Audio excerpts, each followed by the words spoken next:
여러분들 안녕하십니까. 조철 박사의 통통통입니다. 자, 지난 시간에는 이제 한중일 택배를 봤고요. 자, 이번 시간 상반기 2022년 상반기 결산입니다. 그래서 이건 최근 데이터 실적 나온 거 포함해 갖고요. 자, 한국의 택배 주요 상황과 그중에 이제 대표적으로 CJ 대한통운 마켓시어 작년에 이제 여러 가지 스트라이크 때문에 마켓시어 45%까지 올해 이제 1분기 지금 하락하다가요. 지금 2분기 실적 나오고 보니까 48%까지 제자리 지금 찾아가고 있습니다. 자, 두 번째는 이제 CJ 대한통운에 이어서 택배, 롯데택배, 한진택배 비슷한 수준인데요. 지금 한진택배가 1992년 택배사업 뛰어들면서 구파발 이걸로 지금 브랜드 명칭했는데요. 올해 벌써 30주년이 됐습니다. 그래서 한진택배 올해도 지금 실적 좋아질 거라고 하니까요. 두 회사에 대해서 한번 좀 종합적인 내용 최신 데이터로 한번 좀 정리해보겠습니다. 자, 우선 살펴보겠습니다.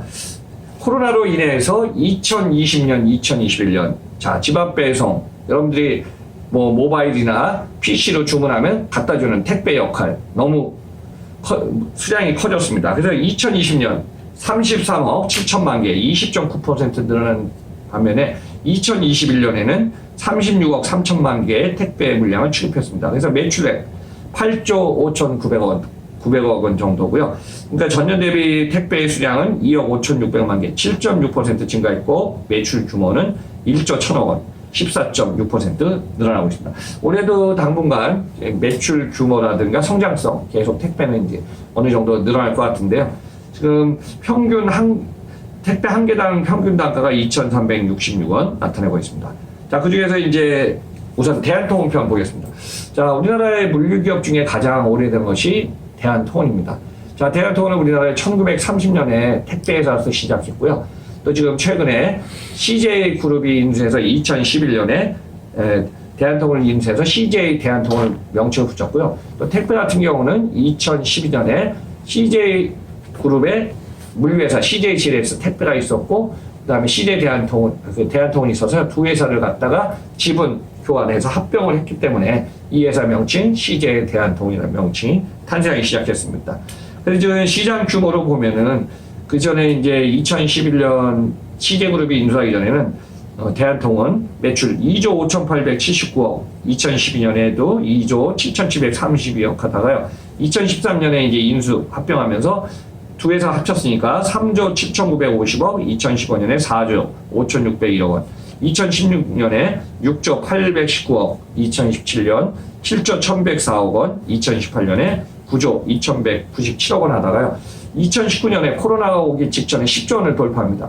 물론 이제 다양한 사업, 택배뿐만 아니라 국내 이제 국제물류, 포워딩, 또 CL이라 해서 계약물류라든가 다양한 사업을 좀 하고 있어서요. 2019년에 CJ 대한통운은 10조 원대 진입을 하게 됩니다.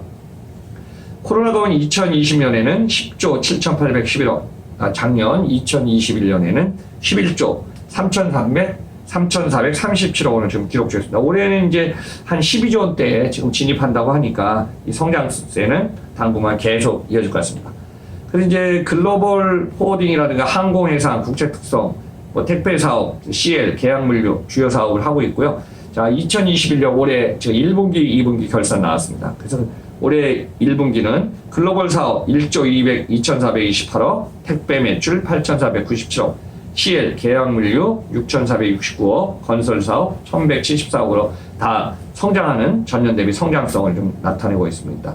이상에서 지금 좀 주춤했던 거는 제가 이제 1분기에 택배 파업 3개월 동안으로 인해서 물량이 지금 소폭 줄은 것이 큰 요인이지만 다시 제자리 지금 찾아가고 있는 것 같습니다. 자, 대한통운은 국내 유일한 최초의 물류기업으로서 지금 현재 2022년 상반기 현재 전 세계 네트워크나 거점이 많은 걸로 유명하죠. 미국, 인도, 베트남, 중국, 동남아, 유럽 등 35개국의 115개 법인을 갖고 있으면서 지금 전 세계 우리나라의 어떤 대표적인 물류 역할을 하고 있습니다. 참고로 여러 다양한 분들을 내요. 박사님, 한국에는 대한통운인데 한국하고 일본 통운하고 어떤 관계입니까? 제가 딱 보니까 그러네요. 일본은 일본 통운인데 그러면 한국은 일본이니까 한국 통운이 있어야 되지 않습니까? 근데 한국에도 한국통운이라는 회사가 있어요.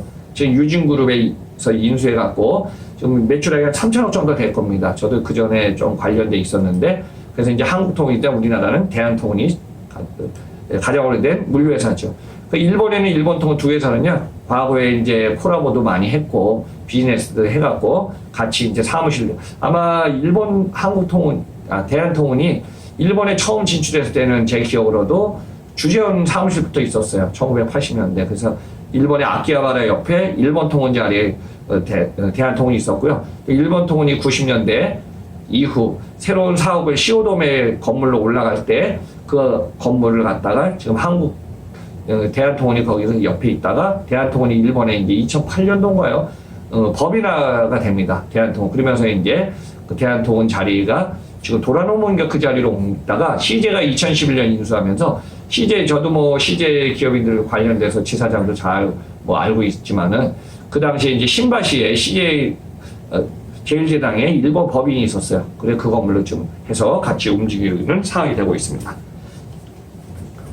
자, 이제 한진에 대해서 한번 좀 살펴보겠습니다.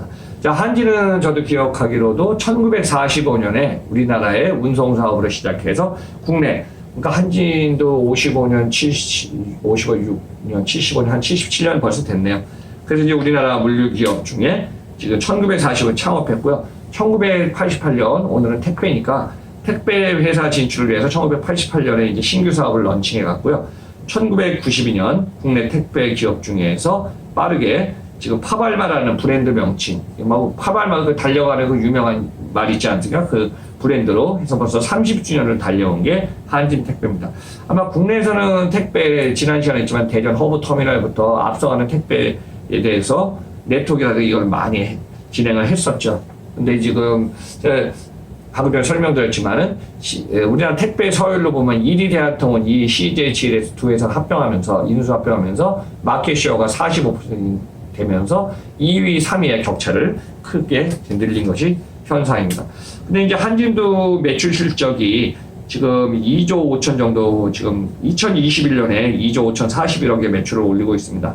그래서 지금 올해 목표는 2022년 약 3조 원 가까운 매출을 좀 올리게 예상이 되고 있고요. 그 다음에 1,440억 원 영업이익을 전망하고 있습니다. 그래서 올해 2022년 1분기 실적 나온 데이터를 보니까 지금 한진 매출 7,063억 원, 전년 대비 27% 이상 증가했고요. 영업이익 344억 원으로 지금 큰 폭의 지금 성장세를 좀 나타내고 있습니다. 아마 이대로 가면 올해 안에 3조 원 정도 매출이 될 것 같고요. 2025년 중장기 비전을 보니까요. 한 3조 5천억 원 목표한다고 합니다. 그래서 이제 그 중에 택배 사업이 한 50% 이상을 차지하는데요. 글로벌 시장 사업에도 1조 원 정도 지금 영향을 발휘한다고 하니까 국내 지금 3조 원대 뛰어드는 기업으로 도약할 것 같습니다. 자, 올해 하고 이제 작년 말에서부터 시작해서 올해 이제 우리나라에 보면은 여러분들이 이제 우리 생활에 편리한 게 택배인데 택배에도 보면 이제 택배 영업소장들이 일하는 어떤 작업이라든 근로 환경이 상당히 열악합니다. 저도 이제 국내 택배도 20년 이상을 봐왔고 택배원주 야마토를 갖다가 20년 이상 양쪽을 봐왔고 뭐 여단이지만 뭐 국내 지난 얘기지만 택배회사 대한통운 포함해 약한 5개에서 자문 들어와서 전략을 한번 쭉 짜주고 보니까요.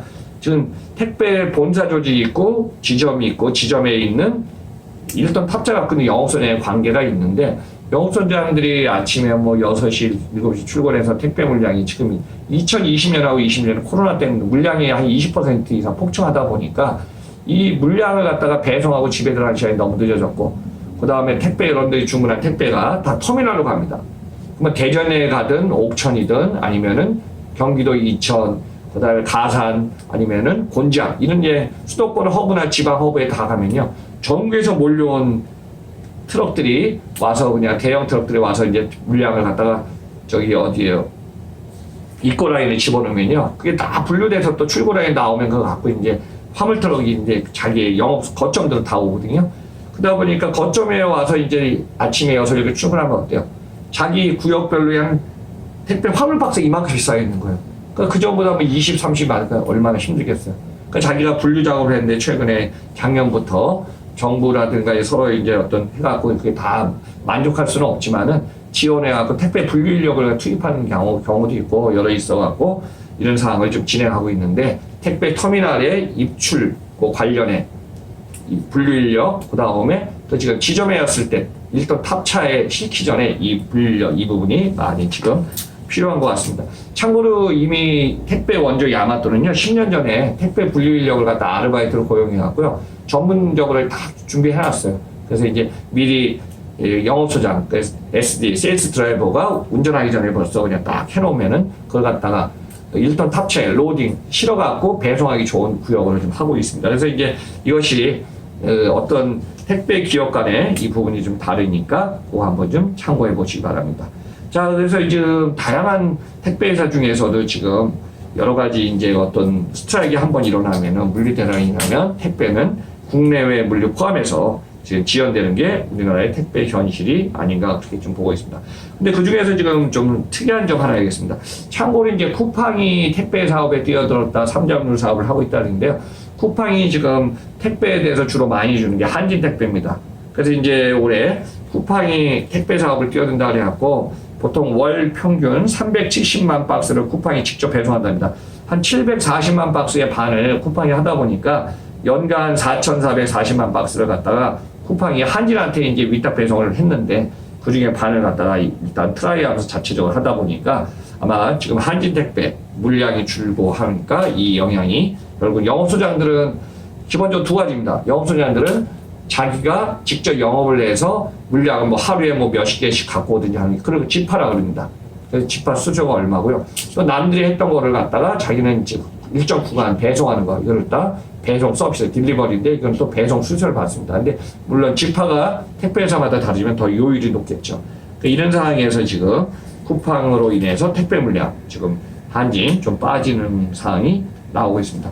그리고 이제 기업마다 상반기 상황을 보면은 여러 가지 지금 변수가 있지만은 자, 우리나라 택배 현장과 지금 제가 이제 다음 시간에 나중에 택배에 대해서 한번 좀 다시 정리하겠지만은 물류 현장이나 택배 현장 터미널 차량, 인력을 움직이는 모든 분들의 역할이 있기 때문에 우리가 이제 집 앞에 오고 주문하면 손쉽게 받았던 이 택배, 이 프로세스 안에서 많이 관련된 분들이 노고가 있다는 거 한번 다시 한번 감사드리면서 자, 우리나라 상반기 택배 결산 한번 좀 정리해 봤으니까요. 참고하시기 바랍니다.